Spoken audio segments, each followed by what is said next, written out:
Hello class, आज हम लोग यहाँ पर कर्ता यानी कि जो कार्य करता है वो भी सर्वनाम का मतलब यानी कि जो शब्द ऐसे होते हैं जिनका प्रयोग हम संज्ञा की जगह पे करते हैं उसके तीनों लिंग यानी कि पुल्लिंग, स्त्रीलिंग और आपका क्या होगा नपुंसक लिंग, इन तीनों लिंग की हम यहाँ पर चर्चा करेंगे, बात करेंगे।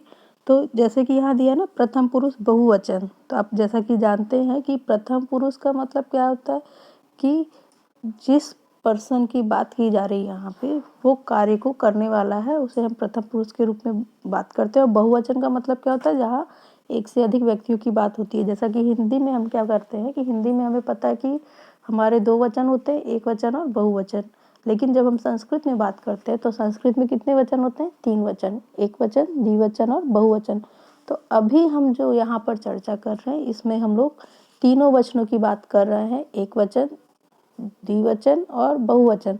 तो इस चैप्टर में हम जिस चीज़ पे फोकस कर रहे हैं वो बहुवचन पे, यानी यहाँ जिन भी व्यक्तियों की बात की जा रही है वो संख्या में दो से अधिक है। दूसरी चीज़ इसमें क्या है कि सर्वनाम के कर्ता तीनों लिंग, सर्वनाम के कर्ता यानी सर्वनाम जो आपका है परिभाषा जिसकी दी गई है कि संज्ञा के स्थान पे जो शब्द प्रयुक्त होते हैं उसे हम सर्वनाम कहते हैं। और उसके तीनों लिंगों की यहाँ पर चर्चा की गई है, पुल्लिंग, स्त्रीलिंग और नपुंसक लिंग। जैसे देखिए इसमें दिया ते, ता, तानी, तो ये किस में आता है आपका? जो अगर पुल्लिंग है आपका तो स, तो, ते, तो ये बहुवचन है। तो बहुवचन में क्या आपका प्रथम पुरुष में है, कर्ता में है और किस में है ये ते, वे सब में है। फिर आपका ता स्त्रीलिंग, वे भी वे सब, और तानी भी वे सब। तो ये इसका शब्द रूप चल रहा है स, तो, ते का। ये आपका बहुवचन में सर्वनाम का आपका क्या चल रहा है? शब्द रूप चल रहा है। अब इसके साथ ही आपका क्रिया का भी रूप चल रहा है। यहाँ पर बहुवचन की का कर्ता अगर है तो क्रिया भी आपकी किसकी लगती है? बहुवचन की लगती है। अगर कर्ता आपका एक वचन का है तो उसकी क्रिया भी एक वचन की लगती है। तो क्रिया हम कैसे पहचानते हैं? जो धातु रूप आपको दिया जाता है पढ़ने के लिए, पट धातु, लिख धातु, धाव धातु, चल धातु, तो ये धातु क्या है? क्रिया। और उसमें हम ती, त, अंति लगा के उसको हम क्रिया को पूरी करते हैं। आया समझ में? तो आइए इसमें है कि ता, पहले क्या है आपका ते, वे सब, पुल्लिंग में। पहले हम पुल्लिंग की बात कर रहे हैं, किसकी बात कर रहे हैं? पुल्लिंग की। तो पहले क्या आपका ते, वे सब, राजीव, राम, रमेश च गच्छन्ति। राजीव, रमेश और राम जाते हैं। च बीच में लगाएंगे। जैसे कि हम हिंदी में और को बीच में लगाते हैं, लेकिन संस्कृत में जो च है वो नाम के बाद यूज किया जाता है, वो लास्ट में हम यूज करते हैं। और गच्छन्ति यानी जाते हैं। यहाँ पर हमने बहुवचन की क्रिया का यहाँ पर प्रयोग किया। अगर यहाँ पर एक वचन होता तो हम कहते राम, राम गच्छति। क्या कहते? राम गच्छति। अब देखिए अगर यहाँ पे राजीव और रमेश को हम लोग ले लेते तो यहाँ ता लग जाता है, राजीव रमेश च गच्छत, राजीव और रमेश जाते हैं। अब लेकिन यहाँ पे तीन लोग हो गए यानी दो से अधिक हो गई यहाँ पे संख्या, तो ये किस में आपका आएगा? बहुवचन में।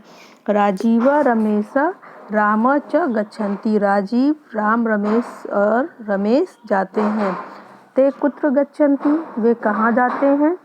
ते तत्र गच्छन्ति यत्र सुरेश, दीपिका, राकेश च न गच्छन्ति, वे वहाँ जाते हैं। वहाँ के लिए हमने क्या प्रयोग किया कि शब्द का तत्र का। ते वे सब तत्र गच्छन्ति, वहाँ जाते हैं, यत्र जहाँ, सुरेश, दीपिका, राकेश च न गच्छन्ति, जहाँ सुरेश, दीपक और राकेश नहीं जाते हैं। किम ते पठन्ति, क्या वे सब पढ़ते हैं?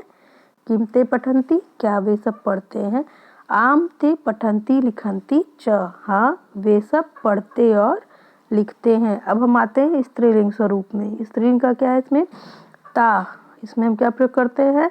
ता। अब देखिए जो इसमें एक ही मात्रा ते लगी है, जहाँ हम पुल्लिंग के लिए यूज कर रहे हैं ते शब्द का बहुवचन में, अगर यही ते हम अगर स्त्रीलिंग में यूज करेंगे तो वो किस में आ जाएगा?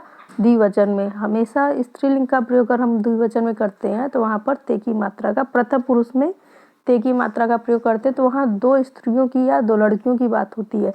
लेकिन ते का प्रयोग अगर हम बहुवचन में कर रहे हैं और वो भी पुल्लिंग में कर रहे हैं तो वो किस में आएगा आपका?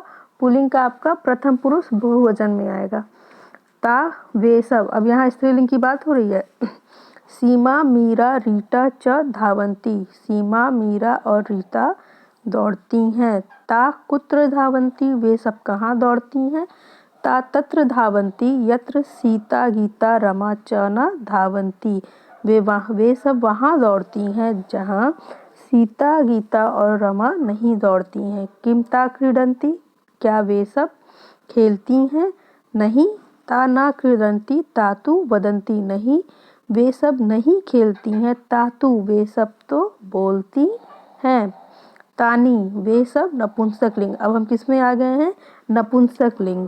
नपुंसक लिंग का अर्थ यहाँ पे क्या होता है कि जिन वस्तुओं में जीवन नहीं होता है, जिन वस्तुओं में जान नहीं होती, उसे हम क्या कहते हैं, नपुंसक लिंग कहते हैं। तत् पेरुकम अस्ति, वह अमरूद है। तत् शीतफलम अस्ति, वह शरीफा है। तत् चिरभिटम अस्ति, वह पपीता है। तानि फलानि सन्ति, वे सब क्या है, फल है। वे सब क्या है, फल है। तो यहाँ पर हमने बात की है इस चैप्टर में, यानी आपके चौथे चैप्टर में बात की गई है संस्कृत के किसकी, सर्वनाम के कर्ता के तीनों लिंग की। सर्वनाम के कर्ता के तीनों लिंग का अर्थात मतलब सर्वनाम और संज्ञा हमेशा कर्ता के रूप में, कार्य को करने वाले के रूप में जाने जाते हैं। जब भी संज्ञा और सर्वनाम की बात आएगी, इसका मतलब हम ऐसे व्यक्तियों की बात कर रहे हैं जो कि कार्य को करते हैं। कर्ता का मतलब ही क्या होता है, कार्य को करने वाला। तो यहाँ पर हमने इसके तीनों वचनों और यहाँ पर हमने इसके बहुवचन की बात की है और तीनों लिंगों की बात की है। किसकी बात की, तीनों लिंगों और बहुवचन, यानी जो हमारे 2 से अधिक पर्सन हैं उनके बारे में हमने यहाँ पर बात की है। तो क्लास आज आपका चैप्टर यही समाप्त होता है। Thank you.